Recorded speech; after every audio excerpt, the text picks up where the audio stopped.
Hey guys, it's Will from Will's Rush Page. Thanks for joining me today. This is video number 4. Today is January 18th.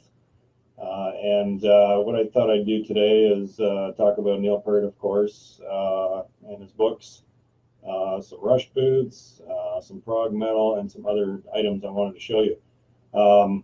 This video will be taped, or is recording. It's live right now, but if you miss it or you're jumping in halfway through, I will post it. And it'll be posted on my YouTube page as well. So I'm not feeling great today. I've been kind of depressed this week since the news. And I think with the weather and everything going on, I'm not feeling 100%. So might not be my most exciting video, but let's try it anyway. So yeah, as I said, it's January 18th, and sadly, Neil passed away on January 7th, and the news dropped on January 10th, so a week ago Friday, and that was a hard day for us Rush fans, for obviously the Rush family, the Rush circle, the music industry, the entertainment industry, people who enjoy books as well. Like, it just, the impact alone, it hit me very hard, and I'm sure it hit all of you very hard on the Friday that we found out on the 10th. And then this morning I was actually listening to a lot of Rush for a couple hours, and I was reviewing some of the work that they've done over the years, and it hit me even harder. So I guess I've had a week to process the events, but just the impact that Neil had in all of those industries that I mentioned, and especially, you know, the lyrics that have impacted our lives, in my case for 40 years, and some of you closer to 50. So Rush as musicians, as a band, Neil as a lyricist, as a novelist, as a traveler, and all the other things that he's ventured into and shared with us over the years have had a positive impact in our lives in many different ways. And I don't know what else to say with it. I don't want to get choked up, but it's like a friend of mine said when the news dropped about Neil passing, it's like a piece of his youth had died with him. And that's I think that sums it up just beautifully. That's how I feel, is that a piece of myself is gone, and a piece of my youth. And, you know, trying to explain this to somebody who's not a Rush fan, it might be a Led Zeppelin fan, you know, they might have different viewpoints and everything, but we understand. And losing somebody of this magnitude, it has an impact on your life. Just like losing, it feels like losing a family member. And if you've been through that, you know what that feels like. So anyway, not to be sad, I want to be happy and positive. Again, it's 2020, and this was huge news to hit us. But let's be positive and remember Neil, and remember all the awesome shows and books and drum solos and the music of Rush, and so many fantastic things that they've brought us over the years. So I'll tell you a little story. When Rush retired in 2015, I had been listening to them for 35 years, give or take. And a lot of Rush. I mean, I'm obviously I have several pages devoted to them. I've been a collector of their stuff for years, through all of that, and I listened to so much Rush over the years that I missed out on some other types of music. So when Rush retired in 2015, I kind of retired with them at the time and started to listen to a lot of other music. And I started to dig deeper into some other bands that I was familiar with but didn't know that much about. And I started to collect items from those bands in some areas. And I really just immersed myself in a lot of different music. And, you know, at that time, we didn't know if Rush would be back. We were hoping that maybe somebody would have a change of heart. But we didn't know what was really happening, and now we do. We understand that Neil had been diagnosed, I believe, 2.5 years ago or 3.5 years ago. I can't remember exactly. There's a couple of different reports, and I'm not connected to the inner circle, so I don't know. But he had been dealing with this sickness for quite some time.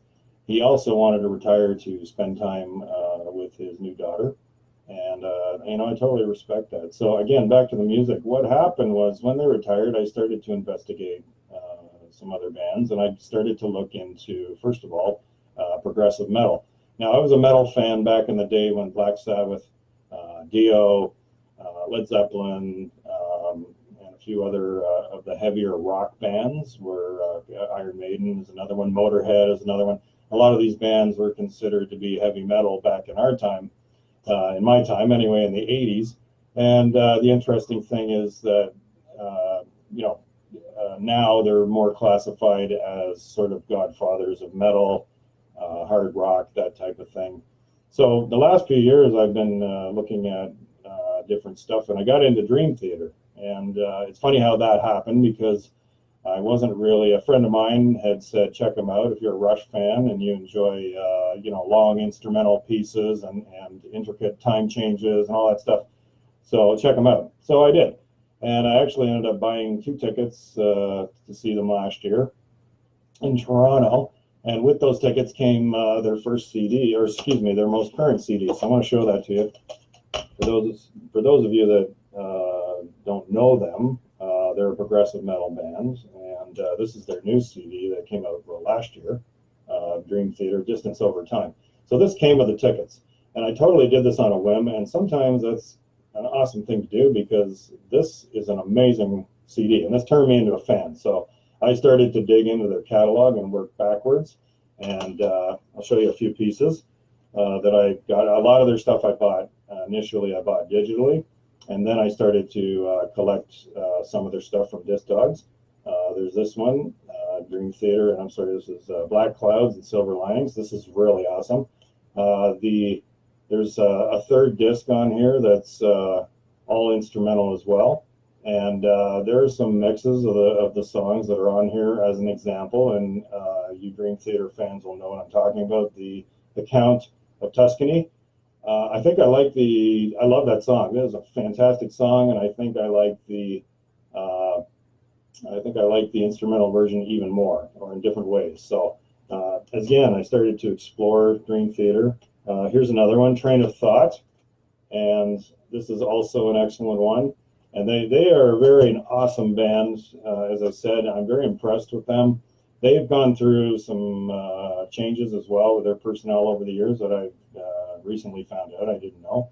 And I know Mike Portnoy was, I believe, their original drummer, and then he left to pursue some solo work. And one of those pieces, this is a new CD that I just picked up, and this is awesome too. This is Liquid Tension Experiment.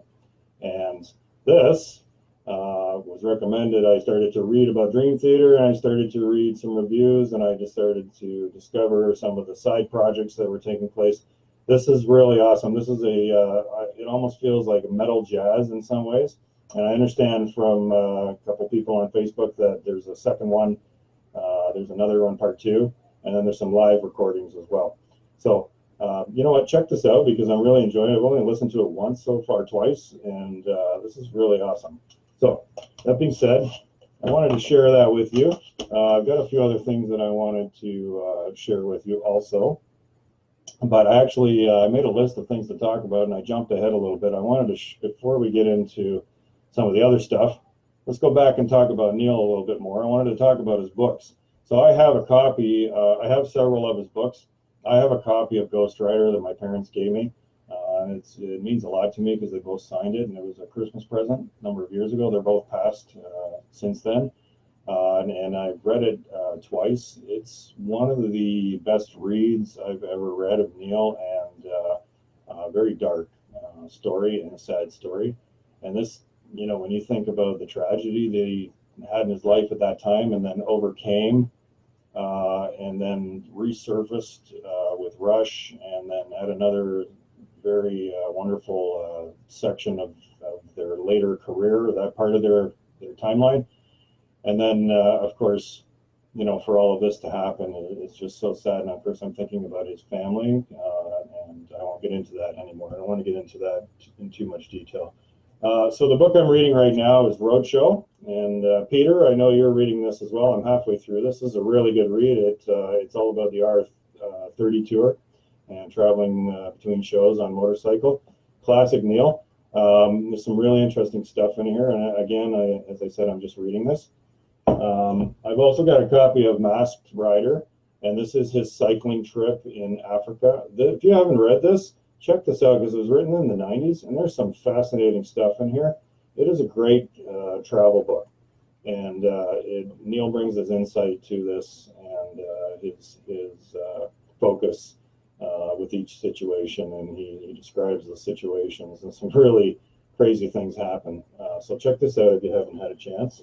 The other one I have is Traveling Music, and this is actually a really good book too. I wasn't sure what I was getting into when I first started to read it, but I went through it quite quickly, and it's actually a really interesting book. And he talks about a lot of the different influences in different areas of his travels and the music has, and a lot of little bits of information about the types of music and where they come from based on his travels. And I'm sorry, I'm looking at the snowstorm here. We're getting a massive snowstorm today, so I'm just kind of watching that. It looks quite nice. And I'm glad I'm not out traveling. Anyway, check that one out if you get a chance. And then this is another book I want to recommend. Now we're talking about books, and this is a book that I bought, I believe, 2 years ago. And it's Jeff Wood's Radio, Records, and Rock Stars. And I don't have the cover here, but this is a fantastic book. And Jeff, I bought one of the first, I don't know, 500 copies or something. Jeff signed this for me and made it out to Will and Will's Rush page, and said some nice things. He said, Will from Will's Rush page, to our mutual love of music and Rush. Best always, Jeff. This is an excellent book, and I recommend this. If you don't have it, if you want to know more about it, let me know, and I'll send you a link on where to get it. Jeff is actually going to be doing a 2-hour Neil Peart tribute interview, or not interview, but show. And that's going to be on a number of rock stations here in Canada, and I think it may hit the web or not. Once I find it, I will circulate it for sure. Jeff has actually interviewed Neil once or twice, I believe, and it is one of the best, the one interview that I do have a copy of from his podcast, one of the best interviews that I've ever heard, and it's classic Neil. It's so interesting. So anyway, check this book out if you get a chance. Again, it's Jeff Wood's Radio, Records, and Rock Stars. And look for that broadcast that's taking place, that 2-hour tribute as well. And again, I'll share that out once I get a copy of it. I look forward to that. So yeah, back to progressive metal. As I said, I had been looking into Dream Theater, and if you're a Rush fan, I think you'd enjoy Dream Theater. That's how it was put to me. And I investigated it, and I dig into something. When I enjoy a band, or I like something, I really immerse myself into it, and then I start collecting as well while I'm doing that. So check them out. So one of the other things I started to look into also the last couple of years was different types of metal. I started to get back into some other types of metal. I started to investigate death metal, black metal, Viking metal. There's a whole world of metal out there that I didn't know, because back in my day it was just metal, right? Or hard rock, as I said earlier. But I've got a couple things to show you here that are kind of cool. Here are a couple of CDs that I did pick up. This band is called Demons and Wizards. They're out of Germany, I believe, and they were here in Toronto in the summer, and I missed them, unfortunately. They are just coming out with their 3rd CD, but they are very fantasy based. They tell an awesome story with each record. This one is called Touched by the Crimson King, and you can see that there. I'll try and get the glare away, and I'll show you the back. Sorry about that. I'm still getting glare, even though the sun's not out. There we go. This is a really good CD, so check that out if you get a chance. Here's another one. This band's called Bathory, and the CD is called Blood on Ice. This is quite interesting. I would call it progressive metal, fantasy metal, something like that. You could qualify it as Viking metal. Honestly, sometimes I just, the covers of these different metal CDs and LPs, they catch my eye, and that brings me in. A lot of times that's all it takes to sell you on something, and then you investigate the music. So again, it's all marketing. It's the visual, and it ties into the old LP days, right? So we always enjoy the artwork. We look at the artwork.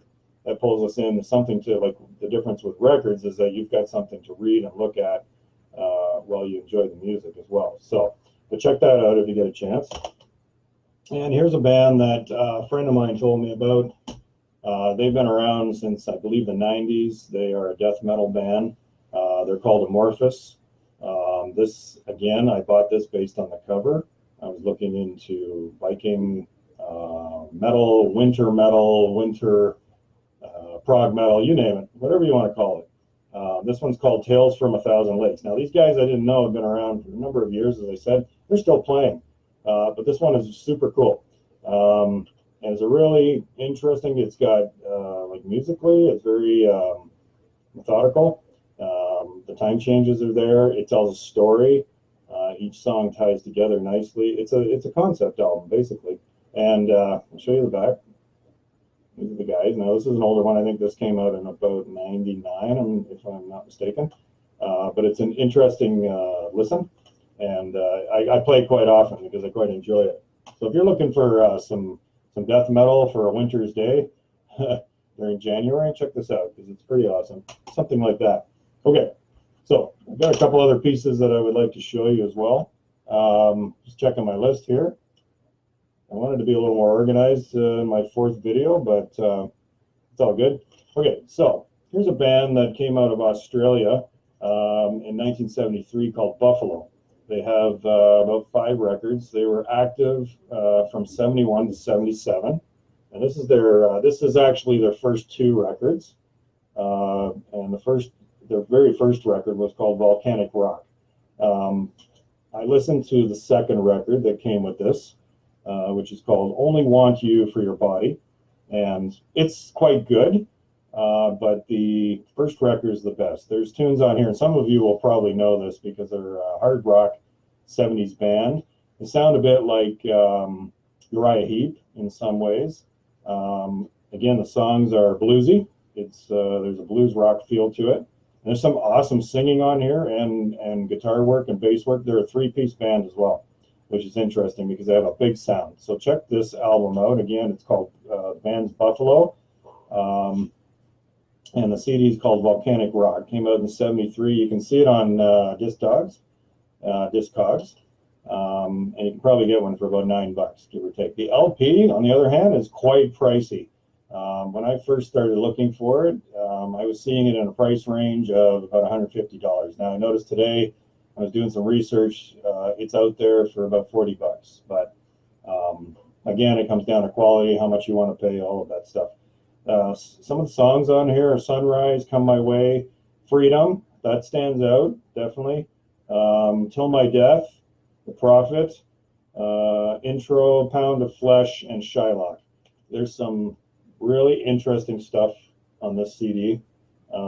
Get a chance, YouTube it. You don't have to pay for it. Just go to YouTube and check it out and see what you think, because I think you'll like it. If you like hard rock with a blues feel, this has got it, and some interesting twists within the music. Okay?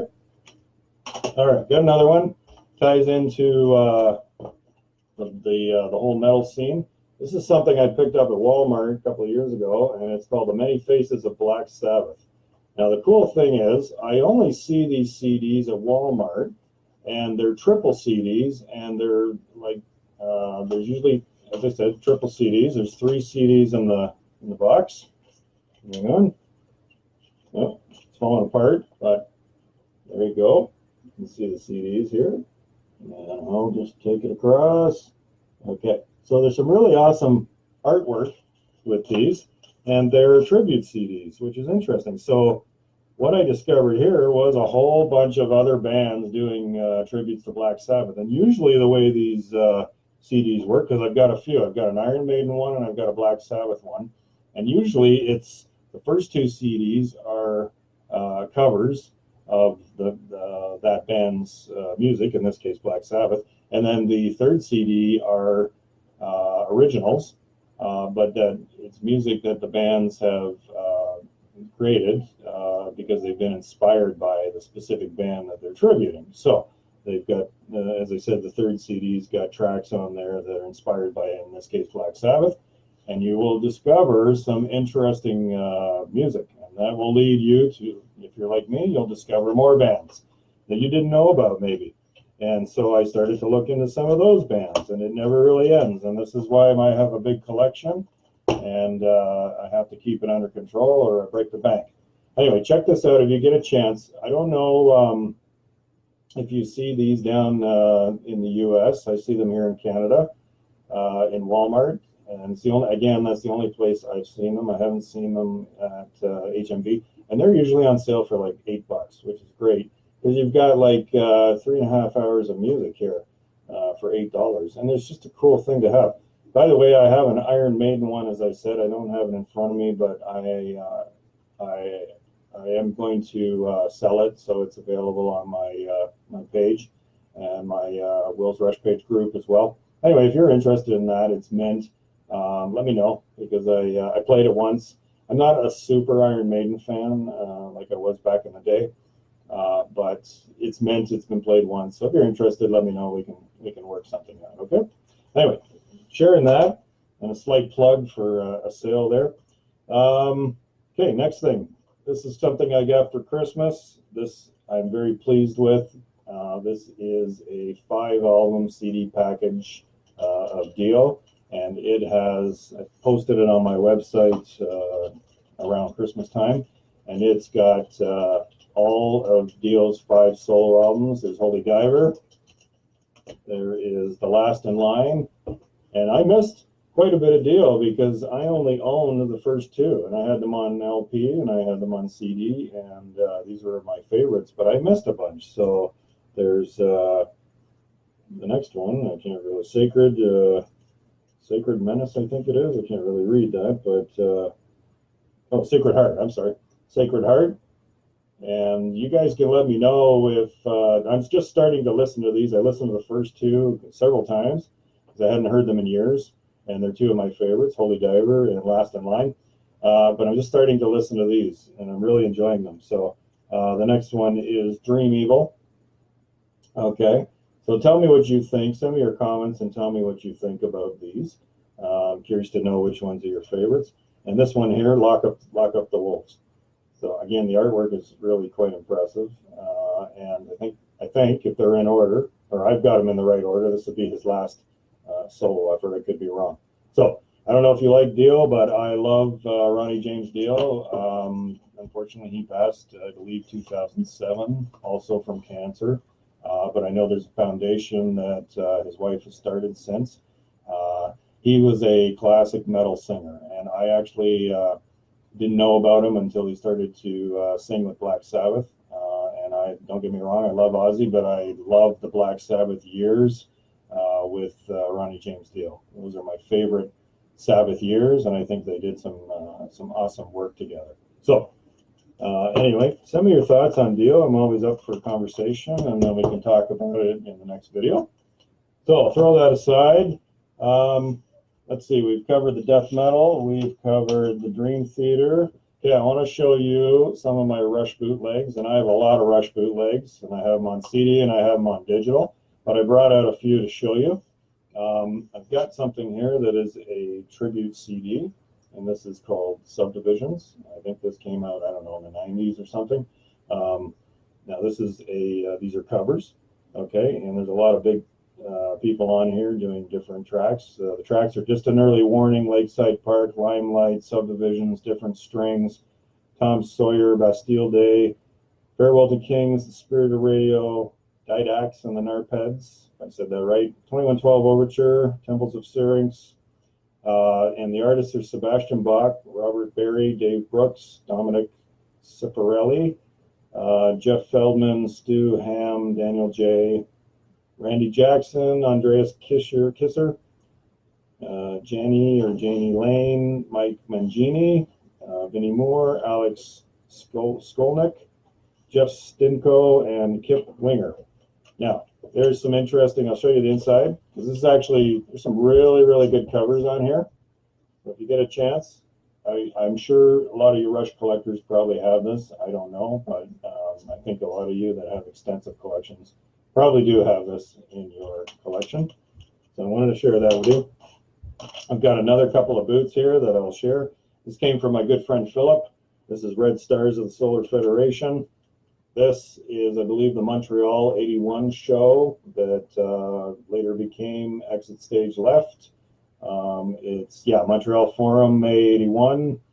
Limelight, Tom Sawyer, The Trees, Xanadu, Red Barchetta, Free Will, Closer to the Heart, Biter, and Snow Dog, In the End, In the Mood. Live recording. Yeah, live recording. It's a sound, I believe it's a soundboard. It is an awesome show. If you don't have this, check it out. Again, there's so many Rush bootlegs. Pretty much all of them are available on YouTube these days, so you don't necessarily have to collect them. But you can hear them out there, and just do a search. They are there. Here's another great bootleg. That actually, this is an unofficial release. Between and Behind Rush. This is a show from 1975, recorded in 75 for radio WWM. This tight and forceful live set captures a long-lived Canadian trio at their progressive best. It showcases several of their best-loved songs. This is an excellent live recording. You just got to EQ it up a little bit, little bass, little treble. You can't see the songs, I'm sorry, from the glare. Finding My Way, it's all their early stuff, obviously 75. Right up, there's material from the first two albums here. Fly By Night's on here, Working Man, Bad Boy, Need Some Love, What You're Doing, Best I Can, Finding My Way, In the End. So really aggressive sound. Neil was with the band at this point, obviously. The guitar playing is very aggressive from Alex. Check this out if you have not, okay? It's a very awesome bootleg. I've got a couple more that came from my good buddy Philip. And this is Rush, Rochester 76. Love it. Here's another one, Rush St. Louis, Missouri 1980. Again, another great show. Got some more. This is Rush Mirrors.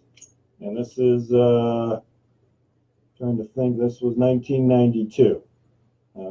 So I guess Roll the Bones tour, if I'm not mistaken. Yeah, Ghost of a Chance. The Pass is on here. Where's My Thing? Superconductor. Okay, so this is, I guess, Presto tour. Correct me if I'm wrong. I'm getting my dates mixed up. Anyway, this is a great show. If you haven't had a chance to check this one out, again, check out YouTube. It'll be there. Here's another one, Diamonds in the Waist. Another excellent bootleg that I own.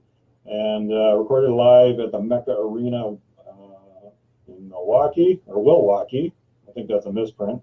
On the 24th March, 1986. So got to be Power Windows tour. Super awesome. I remember listening to it a while ago. Really enjoyed it. I've got a few more to show you here that I've received from my good friend, again, Philip. Have not had a chance to listen to these, but I will do so this week. This is Rush, Songs for the Bridge. I'll show you that.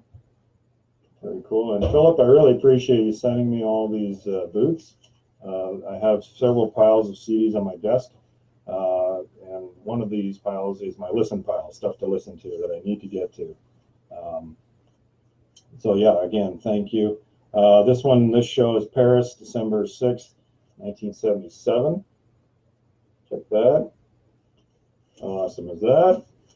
Okay, this one is Boston Music Hall, January 11th, 1979. So you can see I'm a little behind on my Rush bootlegs as far as listening goes. So I've been actually immersing myself in their entire catalog this week.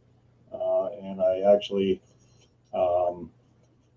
removed all the music from my iPod and loaded it with all my Rush music, which is digital, live, several other things.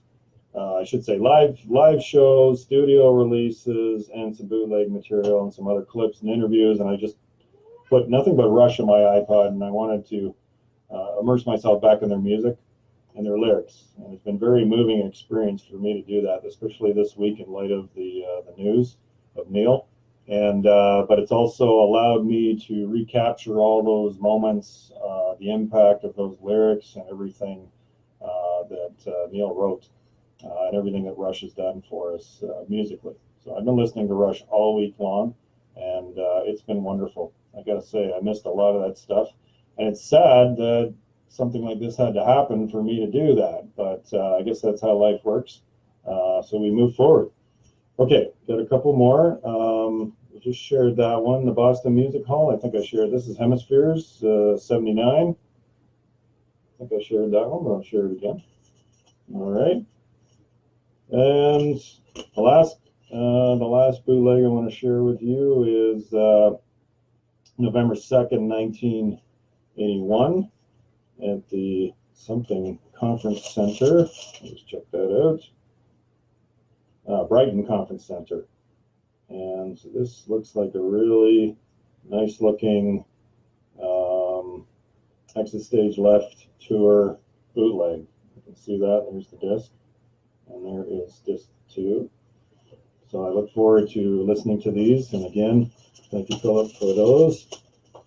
So once I listen to these, I'll probably post them up and review them. I may put some of them on my YouTube page. I don't really see a need to do that because there's so much Rush bootleg material out there on YouTube now to listen to. But hey, you never know. If the mood strikes me, I might do that. So we covered the death metal stuff. I'm just looking at my pile of stuff here, and I think I've been through everything that I wanted to share with you guys today. I wanted to talk about Neil, obviously. Again, we talked about Buffalo, the Volcanic Rock, 1973. Check that out. And I think that pretty much sums up today's video. I want to thank you. I see a few of you guys joined me. So Les, Robert, Greg, Frank, Al, thank you very much for, and another Robert. Thank you guys for sharing or joining me today, I should say. As I said, I'm not feeling 100%. So thanks for listening and bearing with me. My next video, I've got a couple of points here. My next video, I'm going to share with you my Neil Young collection and my Blue Oyster Cult collection. I've got a pretty extensive collection of both, more so with Neil Young. I have a lot of his CDs, if not all. I've got several of his LPs, and so we'll talk about Neil and Blue Oyster Cult. I'm not sure if you guys like BOC, but I saw them live. I've seen Neil live many, many times over the years. But let's talk about that, and I'll show you some of the stuff that I've got with Blue Oyster Cult, and I'll show you my copy of Year of the Horse. I've got that on CD, as well as Mirrorball, Neil's collaboration with Pearl Jam. Excuse me. And we'll check that out. So, and again, Blue Oyster Cult, we'll talk about all that next time. So again, I'm Will's Rush Page. You can find me on, obviously, Facebook. I'm on Twitter. You can find me on YouTube and now on Instagram. I accidentally activated a Will's Rush Page Instagram account. So I've got like 100 followers already. I got one photo out there, just a photo of Neil from the early days, a tribute to him. So follow me there. Peace for 2020, and thanks for joining me, and I'll see you guys next time. Bye-bye.